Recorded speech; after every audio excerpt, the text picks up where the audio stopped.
Right now, if you go to this St. Paul auction website, you will see the bids rolling in on items that once belonged to a Minnesota cooking legend. Before there was Top Chef and the Great British Bake Off, there was Lynn Rosetta Casper and the Splendid Table. Now, as Ken Erdahl reports, everything from the St. Paul native's cookware to her cookbooks are being served up for auction. The walls inside Revere Auctions are always filled with rare collections of art. But right now, aren't these gorgeous? The table is also set. Look at how beautiful these plates are. For a unique auction. She chose them from Italy. From a culinary legend. This is the Splendid Table. I'm Lynn Rosetta Casper. The Splendid Collection features rare and one-of-a-kind items collected over the course of Lynn Rosetta Casper's career as a chef, food writer, and host of the Splendid Table. This is the first knife I ever bought, and this is 46 years old and it's still going strong.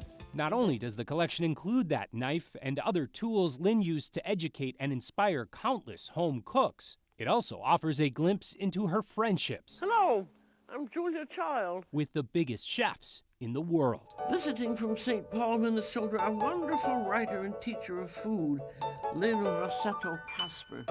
And she was really a mentor to me. Beth Dooley is a food writer and James Beard award-winning cookbook author who is in awe of her mentor and longtime friend's collection. This is very precious because this is the book before it became the book. This is the genesis of the book, right? This rare, uncorrected proof of Lynn's Splendid Table cookbook not only led to her first James Beard Award and her 22-year radio career, it also exposed American kitchens to a new kind of Italian cooking. She was the first person to really understand that Italian cooking is regional cooking and celebrated that. And I seem to remember seeing on the show with Julia Child, her teaching Julia about Italian cooking. Yes. This recipe comes from Emilia Romagna. And who is that? Well, a lot of people think she's an opera singer.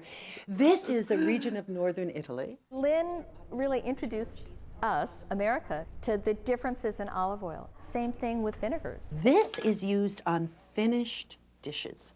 You don't cook it into things. You don't use it as a salad dressing. It's really called a condiment.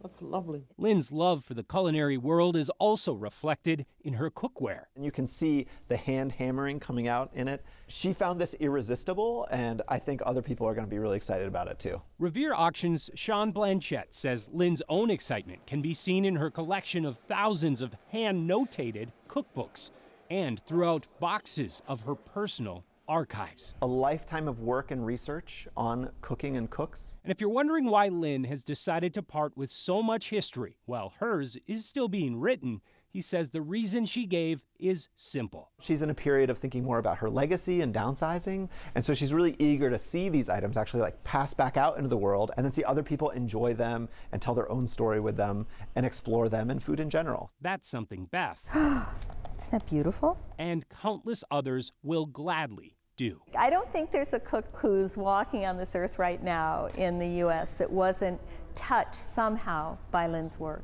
And that work connects us all. She covered everything. And so it was sort of, let's go into the kitchen and explore our world. In St. Paul, Kent Erdahl, Bravo, bravo. KARE 11 News. That is fantastic. Items are open for bids right now online, and there will be a wrap-up with a live auction on April 16th. You've met so many chefs, so many cooks. Did you ever meet Lynn? I think I did. I actually had her on. I mean, we've been doing that Saturday show for yeah. 32 years. And then, of course, we've had Beth on many, many times. That was a great story. Wow. It's just beautiful pieces and amazing books. I love cookbooks, too, as you know. I know. I was thinking of you. I know. She's going to log on to that auction site. I think so.